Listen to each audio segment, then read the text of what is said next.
Imagine this. A major team, a global tournament, and a last-minute withdrawal that sent absolute shockwaves through the world of cricket. This is the story of how Bangladesh, a team that had played in every single T20 World Cup, suddenly found themselves on the outside looking in. So let's dig into how this all went down. And then, just weeks before the tournament was set to kick off, you get this bombshell quote from the Bangladesh captain, Liton Das. I mean, those aren't the fighting words of a confident leader. That's just raw, unfiltered uncertainty. It shows you that this whole drama wasn't just happening behind closed doors. It was spilling out into the open, coming directly from the players themselves. And then, just 3 days after that quote, the hammer fell. The International Cricket Council, the ICC, made it official. Bangladesh was out and Scotland was in. I mean, this was a completely unprecedented move. It left fans, pundits, everyone asking one simple question. How on earth did it come to this? Okay, so to really get our heads around this absolute shocker of a story, we need to go back. We need to unpack the timeline, the arguments, and the power plays that led to this dramatic exit.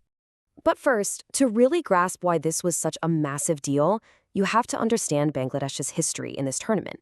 Their absence left a huge hole, and, well, this is why. It all comes down to consistency. I mean, look at these numbers.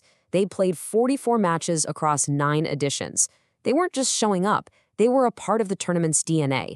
Simply put, a T20 World Cup without Bangladesh, it just didn't seem possible. They were always there. 9. Just let that sink in for a second. That's the number.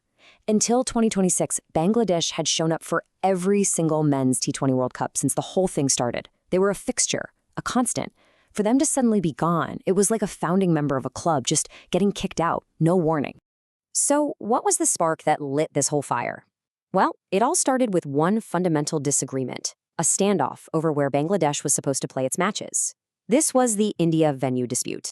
And this is where you can see the deadlock. On one side, you have the Bangladesh Cricket Board, the BCB, saying their government had major security concerns and wanted their games moved from India to Sri Lanka.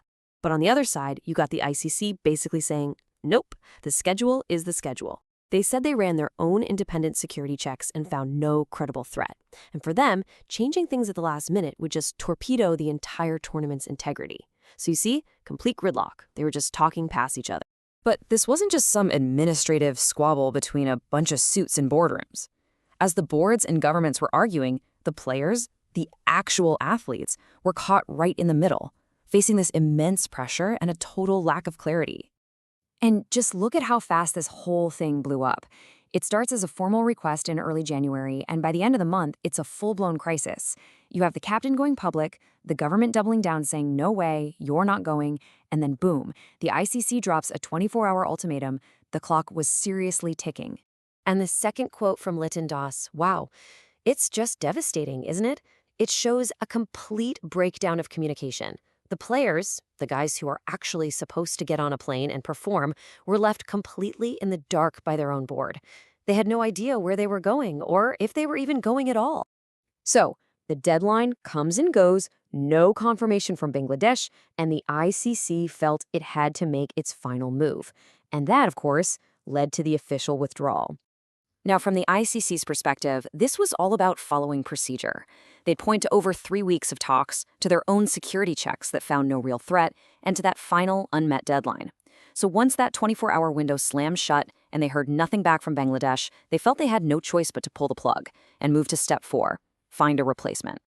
But, and this is a big but, here's the other side of that coin. This quote from a BCB director shows their reality.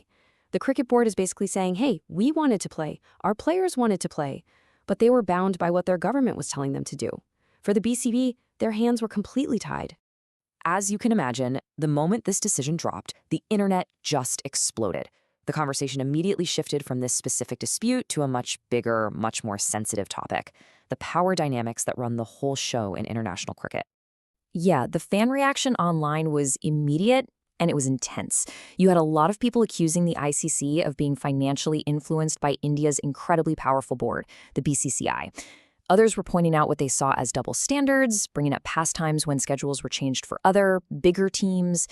And then you just had this widespread frustration with politics getting involved in sports, and a real fear that this could set a dangerous precedent for the future of the game. At the end of the day, this whole saga just leaves us with a really tough question. You have a team of players who miss their chance to play on the biggest stage.